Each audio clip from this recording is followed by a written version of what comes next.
앞에서 엘리바스가 자기가 개인적으로 체험한 환상에 근거해서 주장을 펼쳤다면, 두 번째 친구 빌닷은 자신이 지금까지 익히고 배운 전통에 근거해서 주장을 펼쳐갑니다. 그런데 빌닷 역시 엘리바스와 마찬가지로 어정쩡한 결론을 내리고 마는데요. 오늘 본문은 욥기 8장 8절부터 22절입니다. 그 중에서 8절부터 15절까지 읽겠습니다. 청하건대 너는 옛시대 사람에게 물으며 조상들이 터득한 일을 배울지어다. 우리는 어제부터 있었을 뿐 아니라 우리는 아는 것이 없으며 세상에 있는 날이 그림자와 같으니라. 그들이 내게 가르쳐 이르지 아니하였느냐? 그 마음에서 나오는 말을 하지 아니하였느냐? 왕골이 진펄이 아닌 데서 크게 자라겠으며 갈대가 물 없는 데서 크게 자라겠느냐? 이런 것은 새순이 돋아 아직 뜯을 때가 되기 전에 다른 풀보다 일찍이 마르느니라. 하나님을 잊어버린 자의 길은 다 이와 같고 저속한 자의 희망은 무너지리니 그가 믿는 것이 끊어지고 그가 의지하는 것이 거미줄 같은즉 그 집을 의지할지라도 집이 서지 못하고 굳게 붙잡아 주어도 집이 보존되지 못하리라. 아멘. 오늘 말씀의 제목은 전통은 언제나 믿을 만한가? 라는 제목으로 말씀 전하겠습니다. 먼저 8절에서 10절에 보면 엘리바스도 마찬가지였겠지만 빌닷이 욥을 찾아오는 이유는 무엇일까요? 어려움을 당한 욥을 위로하고 격려하기 위함이었습니다. 하지만 그의 말은 욥을 책망하고 정죄하는 방향으로 흘러가고 있습니다. 빌닷은 옛시대 살았던 조상들로부터 전해져 내려오는 지혜를 따라야 한다고 주장했습니다. 왜냐하면 인간이 짧은 인생 가운데 배울 수 있는 지식이 오랜 시간에 걸쳐 축적된 지혜보다 나을 수 없기 때문이라는 것입니다. 사실 엘리바스와 마찬가지로 빌닷의 말 역시 그 자체로만 떼어놓고 본다면 나름대로 옳은 말이에요. 그러나 욥기는 과연 사람들이 오랫동안 축적한 지식과 지혜라고 해서 어떤 상황이든지 다 적용할 수 있고 모든 문제를 해결할 수 있는 것인가? 라는 질문을 던지고 있습니다. 아무리 오래되어 검증된 지식이라고 해도 그것이 인간의 모든 문제에 적용된다는 생각은 어리석은 짓이죠. 자, 11절부터 19절에 보면 빌닷은 왕골과 갈대가 진펄에서는 무성하게 자라지만 그 자리를 벗어나면 순식간에 시들어버리는 것을 비유로 들고 있습니다. 결국 욥이 이전에는 크게 번성했지만 물이 있는 진펄이 아닌 하나님을 잊어버렸기에 갑작스러운 재앙으로 망했다는 주장을 펼치고 있는 겁니다. 빌닷은 또 거기서 멈추지 않고 욥을 조롱까지 했어요. 욥이 믿는 것과 의지하는 것이 거미줄같이 허망하며 그의 집이 서지 못할 것이라고 말합니다. 나름 햇빛을 받아 뿌리를 내리고 번성한 것 같이 보여도 그곳에서 뽑히면 마치 뽑힌 왕골과 갈대처럼 시들어 버린다는 말입니다. 빌닷은 자기가 확신 가운데 붙들고 있는 오래된 진리를 말하지만 그것은 결국 욥을 비난하고 조롱하는 결론으로 이어지고 말았습니다. 빌닷이 확신하고 붙들고 있는 진리가 친구를 위로하려던 목적과는 전혀 다른 결과를 내고 말았어요. 마지막으로 20절에서 22절에 보면 빌닷의 결론인데요.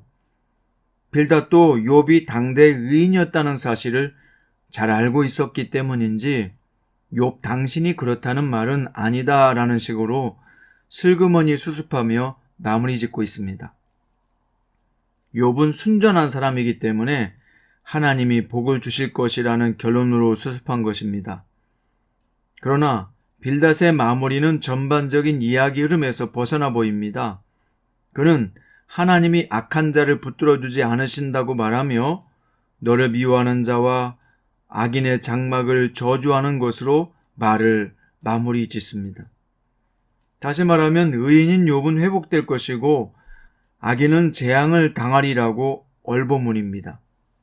하지만 지금 욥이 악인과의 갈등 때문에 고통을 겪는 것이 아니기에 빌닷의 말은 전혀 마음에 와닿지 않았을 것입니다.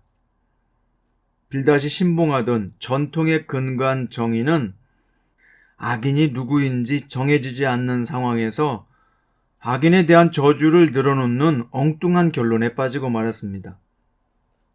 큐티 가족 여러분, 지식을 갖는 것은 좋은 일이며 전통을 따르는 것도 의미가 있지만 그것이 모든 경우에 적용될 수 있는 진리가 될 수는 없습니다. 우리가 가진 제한된 지식으로 세상의 모든 문제를 해결할 수 없단 말입니다. 하나님에 대한 충분한 지식을 갖고 있다는 식의 교만한 태도는 다른 사람들에게 위로를 줄 수 없다는 것을 빌닷의 말을 통해서 확인해 보았습니다. 오늘은 김중원 하신주 씨의 그래도 괜찮아 라는 책의 내용의 일부를 읽어드리겠습니다. 그때 내가 K의 아버지에게 물었습니다. 아버님, 요구하고 당부하는 말씀은 하시지 말고 K의 좋은 점을 이야기해 주실 수 있으세요? 다음 순간 아버지의 말에 우리는 모두 폭소를 터뜨렸습니다. K야, 그래도 대학에 들어가려면 공부해야지. 아버지는 그날 하나님의 은혜를 많이 받았지만 여전히 아들의 가능성과 장점보다는 문제점만 보고 있었던 것입니다. 아버님, 아무래도 안 되겠어요. 제 말을 따라해 주실래요? 그러자 머쓱해진 아버지는 제 말을 따라 이렇게 말했습니다. K야, 넌 리더십이 있어.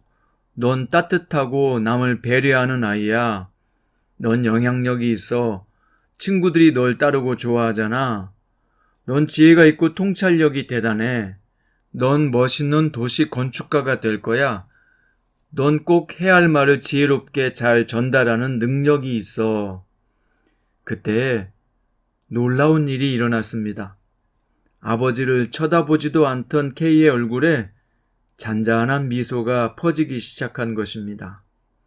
그리고 이내 아버지를 바라보던 사납던 눈빛이 따뜻해졌습니다. K야, 앞으로 나와서 아빠를 좀 안아줄래? 아빠도 너한테 사랑받고 싶으시단다. K는 아빠를 안아주었고 함께 울면서 기도했습니다. 이후 K는 엄마 아빠와 함께 앉기 시작하더니 대화도 제법 나누었습니다. 단지 내 말을 따라했을 뿐이지만 아버지의 칭찬은 굳게 닫힌 K의 마음을 부드럽게 열어주었습니다. 인정과 격려의 말 한마디가 기적을 일으켰습니다. K는 그때부터 학교도 나오고 공부도 하기 시작했습니다. 지금은 예수전도단 DTS 훈련을 받으며 계속 삶의 놀라운 변화를 일으키고 있습니다. 그렇습니다. 아버지의 몇 마디 말이 아들의 마음을 여는 결정적 역할을 한 것처럼 우리의 따뜻한 말이 나의 주변 사람들을 일으켜 세우고 회복시킬 수 있는 메시지가 될 수 있습니다. 그러므로 우리가 지식과 경험으로만 가르치려 하지 말고 진정한 위로자가 되어 봅시다. 그러면 그 메시지는 이전의 어떤 이야기보다도 더 강력한 영향력을 가지고 전달될 수 있습니다. 우리는 너무나 쉽게 다른 사람들을 우리의 지식과 생각으로 판단하는 경향이 있는데요. 그 판단으로 다른 일을 정죄하는 경우가 많습니다. 이것은 매우 위험하고 결코 하나님의 의를 이룰 수 없는 행위입니다. 고난당한 사람을 위로할 때는 우리의 지식을 앞세우지 말고 사랑을 앞세워야 되는 것입니다. 오늘 또 저와 여러분들을 통해서 참된 위로와 평안의 메시지가 세상에 전파될 수 있기를 바랍니다. 아니, 내 주변에 가장 가까운 사람들부터 위로하고 격려해주는 사람이 되어봅시다. 오늘 여러분들과 저의 말과 메시지가 주변의 사람들을 회복시키고 힘을 줄 수 있는 격려의 말이 될 수 있기를 바랍니다. 인생은 누구에게나 살기가 다 어렵잖아요. 심지어 아이들에게도 마찬가지예요. 그러므로 자신이 정한 답을 강요하기보다는 그 사람의 아픔과 고통에 동감하고 그들을 위로하는 위로자가 됩시다. 성도는 위기에 처한 사람들에게 함부로 충고하지 말고 그를 사랑하는 마음으로 위로할 수 있어야 합니다. 오늘 또 여러분과 저가 참된 위로자가 될 수 있기를 주님의 이름으로 축원드립니다. 기도드립니다.